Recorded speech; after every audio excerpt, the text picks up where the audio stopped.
Mummy, क्या कर रही हो मम्मी? अरे बेटा तू ऐसे अचानक कैसे आना हुआ?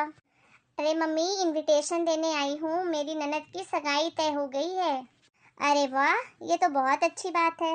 हाँ मम्मी, आप सबको आना है और अच्छे अच्छे गिफ्ट भी लाना है। हाँ रूही बेटा, ये भी कोई कहने की बात है। हम एक से बढ़कर एक गिफ्ट लाएंगे, तू टेंशन मत ले। बेटा तू एक काम कर, तेरी ननद की सगाई में तुझे जो जो चाहिए ना, मुझे एक लिस्ट बनाकर भेज दे, नहीं तो कुछ न कुछ रह ही जाएगा। हाँ मम्मी, लिस्ट तो मैं बनाकर आपको देने ही वाली हूँ ऐसे भी। किस चीज़ की लिस्ट दीदी?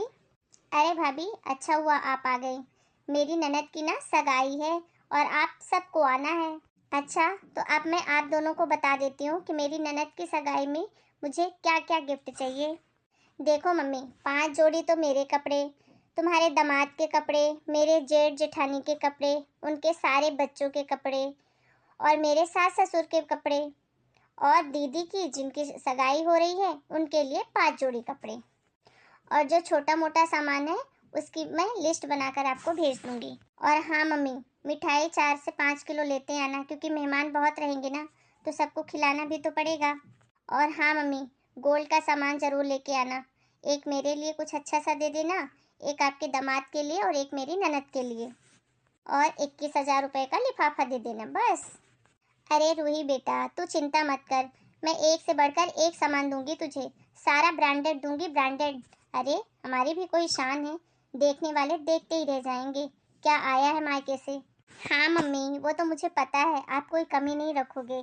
और फ्रूट और ड्राई फ्रूट्स की टोकरी ना तुझे कम से कम 15-15 किलो का बना के दूंगी। किसी ने आज तक इतनी बड़ी टोकरी देखी नहीं होगी, वैसा लेकर आऊंगी। ठीक है मम्मी। मम्मी जी, हमें इतना उड़ने की ज़रूरत नहीं है, हमें थोड़ा हिसाब से चलना चाहिए। पिछले महीने ही आपका ऑपरेशन हुआ है, उसमें कितने पैसे खर्च हो गए हैं, और सेविंग तो कुछ भी नहीं बची है राहुल के पास, आपको तो पता ही है। मम्मी जी, आपके ऑपरेशन में भी 1.5 लाख रुपए कम पड़े थे, तो राहुल ने अपने दोस्त से उधार लिए थे, जो कि अभी तक उन्होंने चुकाए भी नहीं हैं। और अब फिर ये दीदी की ननद का खर्चा, और वो भी इतना बढ़ चढ़कर दिखावे के लिए, हम थोड़ा कम भी तो दे सकते हैं ना मम्मी जी। मम्मी जी, ये बात तो आपको भी पता है ना कि इस घर में कमाने वाले अकेले राहुल ही हैं। थोड़ा तो उनके बारे में भी सोचो मम्मी जी। दीदी की ननद की तो सगाई है, शादी नहीं, फिर शादी में फिर इतना ही देना पड़ेगा, तो हम थोड़ा कंट्रोल करके भी तो दे सकते हैं ना। बहू, तू तो चुप ही रह। तूने अपने माँ बाप की तरह हमको समझ रखा है क्या, जो ननद की सगाई में ढंग के कपड़े तक नहीं दे पाए एक जोड़ी। हमारे मामलों में ना तू टांग मत अड़ाया कर। मेरे बेटे ने आज तक मुझे किसी भी चीज़ के लिए रोका टोका नहीं है, चाहे मैं कितना भी खर्चा करूं। तो फिर तू कौन होती है हमें रोकने वाली? तुझे क्या पता भाई बहन के प्रेम के बारे में, राहुल जान छिड़कता है अपनी बहन पे। हाँ भाभी, आपको पता है जब मेरी शादी हुई थी, मैंने जिस चीज़ पर हाथ रखा था, चाहे वो कितनी भी महंगी हो, भैया ने मुझे एक बार में दिलाई थी सारी चीज़ें। हाँ दीदी, मुझे पता है कि राहुल आप दोनों से बहुत प्यार करते हैं, इसीलिए वो आप लोगों को किसी भी चीज़ के लिए कभी मना नहीं करते। उनको ऐसा लगता है कि आप लोगों को किसी चीज़ की कमी का एहसास नहीं होना चाहिए। वो आप लोगों को कहते नहीं हैं, पर आजकल बहुत टेंशन में रहने लग गए हैं राहुल माँ। बहुत कर्जा हो गया है राहुल के ऊपर। देख बहू, आज के समय में ना सबके ऊपर कर्जा है, कोई बड़ी बात नहीं है। किसी के ऊपर घर का कर्जा है, तो किसी के ऊपर गाड़ी का कर्जा है, तो किसी को बहन की शादी का कर्जा है। तो क्या करें, जीना छोड़ दें? अब जो रीति रिवाज पुराने बुजुर्ग बनाकर गए हैं, उनको तो पूरा करना ही पड़ेगा। अब चाहे कर्जा लो, चाहे कुछ भी करो। हाँ भाभी, मम्मी सही तो कह रही है, आज के समय में तो सबके ऊपर ही कर्जा है। मेरे हस्बैंड ने भी पर्सनल लोन ले रखा है, हर महीने 25,000 की किस्त भी जाती है उनकी। तो क्या हुआ, तो उतर ही रहा है ना धीरे धीरे कर्जा। ऐसे ही भैया का कर्जा भी उतर जाएगा। और भाभी तुम ही बताओ, एक ही तो ननद है मेरी, और कौन सी उसकी रोज रोज सगाई होगी। भाभी, आपने तो 2-2.5 लाख रुपए के खर्चे के लिए बात का बतंगड़ ही बना दिया है। हाँ और नहीं तो क्या, मायके में तो कुछ देखी नहीं है, इसीलिए यहाँ उससे देखा नहीं जा रहा है। जा चाय बना कर ला, यहाँ खड़े खड़े ज्ञान मत बांट। ये नहीं कि ननद आई है कुछ चाय पानी का इंतजाम करूँ, चली आई बड़ी ज्ञान देने। ठीक है मम्मी जी, लाती हूँ। मम्मी, कुछ ज़्यादा ही बोलने लग गई है भाभी। जो खर्चा कर रहा है उसको तो कोई चिंता नहीं, इस महारानी को बड़ी मिर्ची लग रही है। तू चिंता मत कर बेटा, तेरी ननद की सगाई में हमारी तरफ से कोई भी कमी नहीं रहेगी। ठीक है मम्मी। ठीक है मम्मी, चलती हूँ। वहाँ भी सगाई की बहुत सारी तैयारियां करनी है। ठीक है बेटा। आ गया बेटा? हाँ मम्मी, थक गया आज तो। क्या बात है बेटा, आज तो बहुत लेट आया ऑफिस से। हाँ मम्मी, ऑफिस से निकल ही रहा था कि बॉस ने आते आते काम पकड़ा दिया। जितना जल्दी करने की कोशिश किया उतना ही लेट हो गया। रूही इंतजार कर करके थक गई तेरा। बस अभी 10 मिनट पहले ही घर गई है। बोली अब भैया पता नहीं कब आएंगे।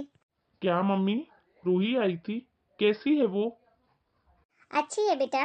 तुझे फोन भी किया था पर तूने उठाया ही नहीं। हाँ मम्मी, ऑफिस में थोड़ा सा काम ज्यादा था इसलिए। अरे काम की वजह से अपनी बहन से नहीं मिल पाया। चल कोई नहीं बेटा, 10 दिन बाद मिल लेना। क्यों मम्मी, 10 दिन बाद वो वापस आ रही है क्या? अरे नहीं बेटा, हम जा रहे हैं उसके ससुराल। क्यों मम्मी? बेटा रूही के ननद की सगाई है, तो हमें उसमें भाग लेकर जाना पड़ेगा ना। उसके लिए, उसके पूरे परिवार के लिए, उसकी ननद के लिए, सबके लिए अच्छे ब्रांडेड कपड़े भी तो लेने हैं। और रूही तो बोली है मेरे और मेरी ननद के लिए 5 जोड़ लेके आना। तो देना तो पड़ेगा, और साथ में कुछ गोल्ड की ज्वेलरी भी देनी पड़ेगी। तो कुल मिला के 2-2.5 लाख रुपए का तो खर्चा लग ही जाएगा। क्या मम्मी, ये क्या बोल रही हो आप? रूही के ननद की सगाई में 2 से 2.5 लाख रुपए का खर्चा? हाँ बेटा, आज की महंगाई में इतना खर्चा तो हो ही जाता है किसी छोटे मोटे प्रोग्राम में। अब उसके यहाँ सगाई है तो सामान तो देखना ही पड़ेगा ना। बड़े बुजुर्गों ने जो रिवाज बनाई है वो तो निभानी ही पड़ेगी। मम्मी, ये कुछ ज्यादा खर्चा नहीं हो रहा है? चलो कपड़े देना तो समझ में आता है सगाई में, लेकिन गोल्ड की ज्वेलरी देना ये कुछ ज्यादा नहीं हो जाएगा? और मम्मी देखो, आपको पता ही है कि अभी मेरा हाथ ना बहुत टाइट चल रहा है। हाँ बेटा, वो तो मुझे पता है कि तेरा हाथ तंगी में है। पर तू ही बता, बेटियों के घर खाली हाथ तो नहीं जा सकते ना। और बेटियों के घर कौन सा रोज रोज फंक्शन होता है जो हमें देना पड़ता है। एक बार अभी सगाई में देना है और एक बार शादी में देना है। ठीक है मम्मी, अब आप बोल ही रहे हो तो करना तो पड़ेगा। मेरे पास तो नहीं है अभी बिल्कुल भी पैसे, पर कहीं ना कहीं से करता हूँ अरेंजमेंट, लेता हूँ किसी से। ठीक है बेटा, मेरा अच्छा बेटा। जा आराम कर ले अब थोड़ी देर। ठीक है मम्मी। हेलो भाई, सुनना। यार मुझे ना 2 लाख की बहुत अर्जेंट में ज़रूरत है, कहीं से अरेंज कर देना। 6 महीने में ना मैं तुझे पक्का दे दूंगा पैसा। हाँ भाई, मेरा ना बीमा खुलने वाला है, तो जैसे ही पैसे आएंगे मैं तुझे सारे के सारे पैसे दे दूंगा। अरे भाई तू कैसी बातें कर रहा है, उल्टा तू मुझसे मांगने लग गया। अगर मेरे पास पैसे होते तो मैं तुझसे क्यों मांगता, और तुझे मैं मना करता क्या पैसे देने के लिए? अभी तो मेरी हालत खराब हुई पड़ी है, ऑलरेडी बहुत कर्जा है मेरे ऊपर। सुनिए जी। पायल, कहीं से भी पैसों का अरेंजमेंट नहीं हो रहा है।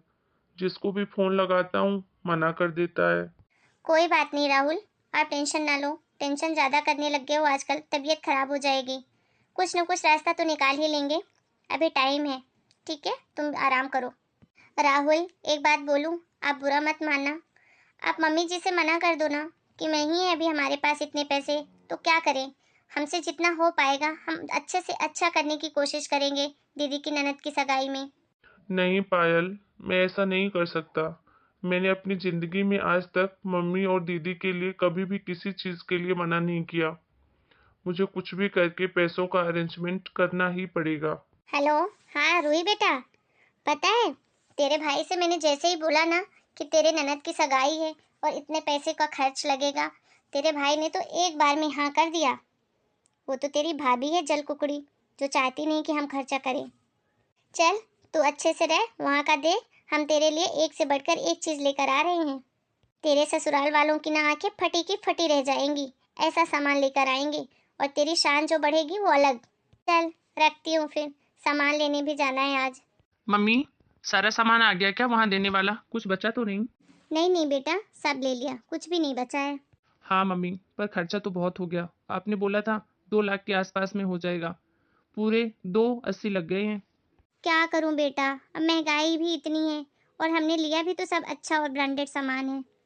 थोड़ा ऊपर नीचे तो होता ही रहता है। ठीक है मम्मी, सारा सामान तो आ ही गया है। आप सारा सामान अलमारी में रख लो संभाल कर। मैं जाता हूँ, थोड़ी देर आराम कर लेता हूँ, फिर सुबह ऑफिस भी जाना है। ठीक है बेटा, जा तू। अरे मैं सामान अभी क्यों रखूं अलमारी में, पहले शीला को दिखाती हूँ बुलाकर। जल भुन जाएगी मेरी बेटी का इतना सामान देखकर। बड़ा बोलती है ना, आज उसको पता चलेगा कि भात ले जाना किसको बोलते हैं। अरे आंटी जी, कहीं जा रहे हो आप? हाँ बेटा, तेरे घर ही जा रही थी तेरी माँ से मिलने। पर माँ तो घर पर नहीं है। क्यों, कहाँ गई तेरी माँ? आंटी जी, मेरे भैया को ना ब्रेन अटैक आ गया है कल रात में। तो मम्मी भैया के साथ हॉस्पिटल में ही है। क्या, ब्रेन अटैक? अरे ऐसे कैसे, अभी बेचारे की उम्र ही क्या है। वो क्या है ना आंटी जी, भैया के ऊपर बहुत कर्जा था और भैया हमेशा टेंशन में ही रहते थे। लेकिन उन्होंने कभी किसी से शेयर नहीं करी ये बात और अंदर ही अंदर घुटते रहे। इसी कारण उनको ब्रेन अटैक आ गया। डॉक्टर ने तो यहाँ तक बोला है कि अगर भैया ने अब और टेंशन लिया ना तो उनकी जान भी जा सकती है। बहुत बुरा लगा बेटा तेरे भाई के बारे में जान के। अभी बेचारे की उम्र ही क्या है, छोटे छोटे दो बच्चे हैं, उनको कौन देखेगा। भगवान करे जल्दी ठीक हो जाए। आंटी जी, कुछ काम हो मम्मी से तो आप मुझे बता दीजिए, मैं बता दूंगा। मैं भी हॉस्पिटल ही जा रहा हूँ। नहीं नहीं बेटा, तू जा, मैं तेरी मम्मी को फोन कर लूंगी। ठीक है आंटी जी। मैं कितनी मतलबी माँ हूँ, अपने ही बच्चे को कर्ज में डुबोती जा रही हूँ, वो भी किसके लिए, सिर्फ दुनिया के दिखावे के लिए।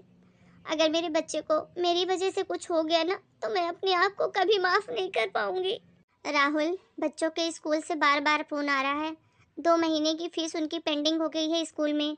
अब तो पेनल्टी भी लगनी शुरू हो गई है फीस में। बताओ राहुल, कैसे करेंगे सब। पायल, तुम थोड़ा स्कूल वालों से रिक्वेस्ट करो ना कि थोड़ा हमें 15-20 दिन का टाइम और दे दें। मैं कोशिश करता हूँ, कैसे भी करके फीस चुकाऊंगा। बेटा, हाँ मम्मी बोलो। बेटा, वैसे तो मैं माफी मांगने के लायक नहीं हूँ, पर फिर भी हो सके तो मुझे माफ कर दे बेटा। अरे मम्मी, क्या हो गया? आप ऐसा क्यों बोल रहे हो? आप मेरी माँ हो, मुझसे माफी कैसे मांग सकते हो आप? बेटा, मुझे पता है कि तेरे ऊपर बहुत कर्जा है, फिर भी मैं दुनिया को दिखावे के चक्कर में बहुत खर्चा करवा देती हूँ तेरा।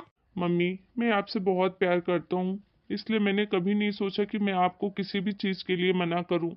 आपको ऐसा ना लगे कि पापा नहीं है तो मैं आपको आपके हिसाब से ज़िंदगी नहीं जीने दे रहा हूँ।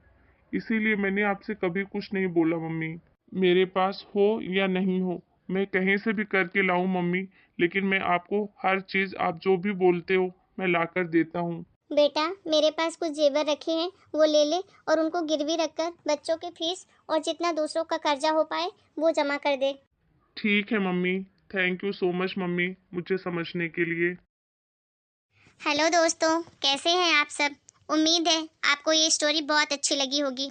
बड़े बुजुर्गों ने ठीक ही कहा है, हमें उतने ही पैर पसारने चाहिए जितनी कि हमारी खुद की चादर हो, किसी और की देखकर नहीं।